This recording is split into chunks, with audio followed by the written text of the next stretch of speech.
Assalamualaikum warahmatullahi wabarakatuh. Salam sejahtera untuk kita semua. Jumpa lagi dengan saya Khairul Huda di channel Ayoles. Pada kesempatan kali ini kita akan melanjutkan pembahasan untuk soal penilaian tengah semester. Nah, di sini untuk mata pelajarannya adalah PAI dan Budi Pekerti untuk jenjang SMP maupun MTS kelas 8 semester 2, semester genap. Nah, adik-adik semua jangan khawatir, soal ini sudah diambilkan dari Bank Soal Nasional yang mana ini bisa dipakai di kabupaten kota se-Indonesia. Bisa dijadikan sebagai acuan belajar dan bahkan banyak sekali yang memberikan testimoni, soalnya banyak yang keluar ataupun hampir keluar semua. Oleh sebab itu adik-adik bagi yang mau request pembahasan soal lainnya silahkan tuliskan saja di kolom komentar, dan bagi yang belum subscribe bisa dilakukan terlebih dahulu. Baik, kita langsung masuk ke pembahasannya karena ini merupakan part kedua dari pembahasan yang pertama. Silakan bagi adik-adik yang belum menyimak video part pertama bisa klik di link yang ada di deskripsi. Nah, di situ sudah ada link video untuk soal yang part pertama. Untuk part kedua ini akan dimulai soal nomor 21 sampai akhir. Mari kita mulai pembahasannya. Untuk adik-adik siapkan catatan untuk mencatat jawaban dan informasi penting yang bisa adik-adik catat. Soal nomor 21.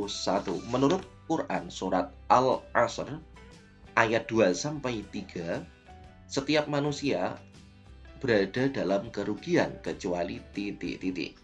A. Orang yang beriman beramal soleh, saling menasihati kebenaran dan kesabaran. Wal asri innal insana lafi khusrin illal ladina amanu. Wal asri innal insana lafi khusrin illal ladina amanu wa amilus solihati wa tawassaw bil haqqi wa tawassaw bis sabr. Nah, berarti jawabannya adalah yang A.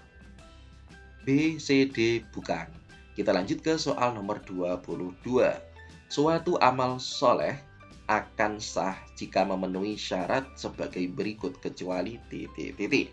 A. Amal soleh dilakukan dengan mengetahui ilmunya. B. Amal soleh itu dikerjakan dengan niat ikhlas kepada Allah. C. Amal soleh itu dilakukan dengan niat riya kepada orang lain. D. Amal soleh itu dilakukan hendaknya dilakukan disesuai dengan petunjuk Al-Quran dan hadis. Jawaban yang paling tepat adalah yang A. Amal soleh itu dilakukan dengan mengetahui ilmunya. Jadi tidak semerta-merta ngawur langsung melakukan amal soleh tersebut. Lanjut ke soal nomor 23. Perbuatan kebajikan yang dilakukan secara ikhlas dengan mengharapkan ridha Allah SWT dan mendatangkan pahala bagi pelakunya. Meskipun ia telah meninggal disebut titik-titik, yaitu amal apa adik-adik ya? Amal jariyah yang A. Nafiah, nafsiyah, jamaah ini bukan. Kita lanjut ke soal selanjutnya adik-adik, soal nomor 24. Berikut ini adalah amal yang tidak terputus pahalanya meskipun pelakunya meninggal dunia, kecuali sedekah jariyah ya, ilmu yang bermanfaat iya, anak soleh yang mendoakan kedua orang tuanya ya, D. Membaca Al-Quran setiap hari. Nah, ini bukan. Membaca Al-Quran setiap hari bukanlah merupakan amal soleh yang tidak terputus pahalanya, ataupun bukan amal jariah. Kita lanjut ke soal nomor 25. Berikut ini yang bukan contoh amal soleh adalah titik-titik mencontek ketika ulangan. Ya, jawabannya adalah yang A. Membuang sampah ini amal soleh, sholat tahajud amal soleh, membantu kaum du'afa ini adalah amal soleh. Kita lanjut ke soal nomor 26 adik-adik. Soal nomor 26. Hadis tersebut berisi larangan iyyakum wadana fa inna dhanna akzabul hadis. Ashabul hadis.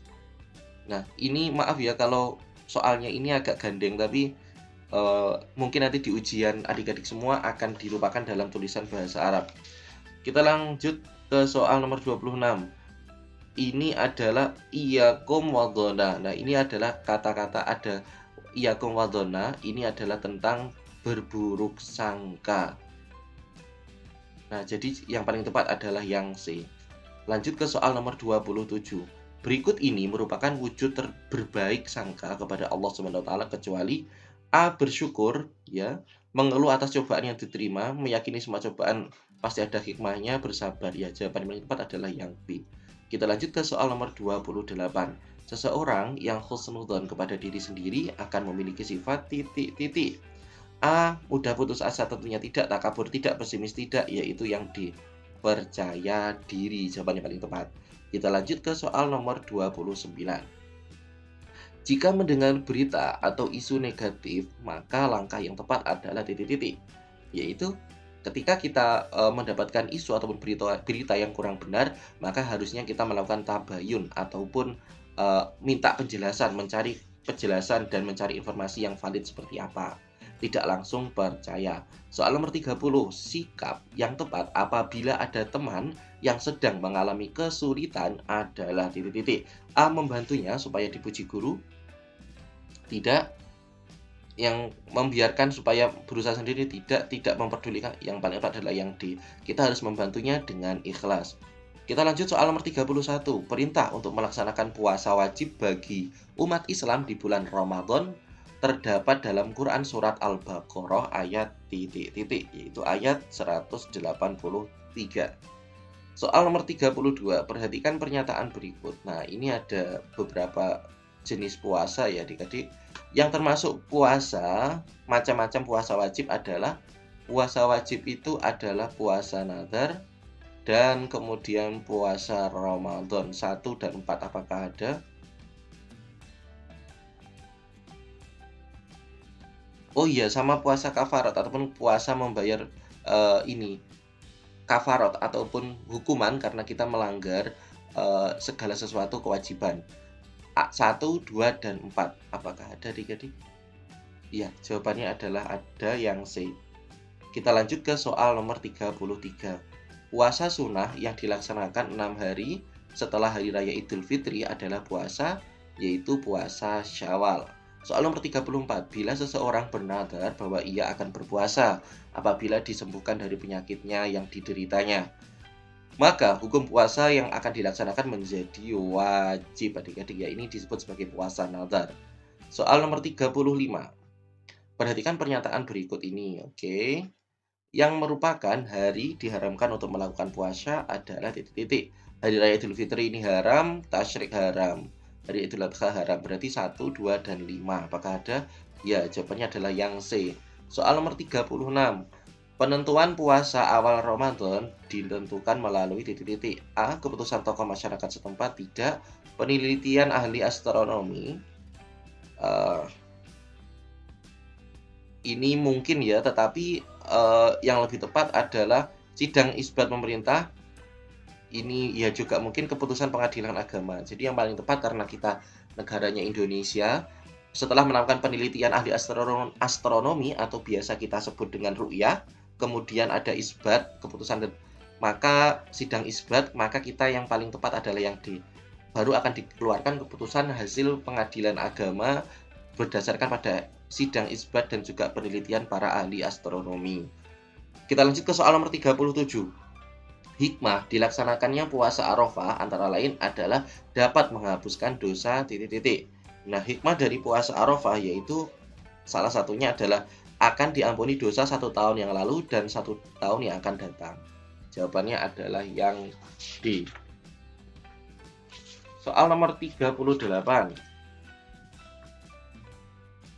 Orang tua yang sudah renta dan pikun boleh meninggalkan puasa, tetapi wajib baginya untuk titik-titik, yaitu membayar diat, ya, C yang benar.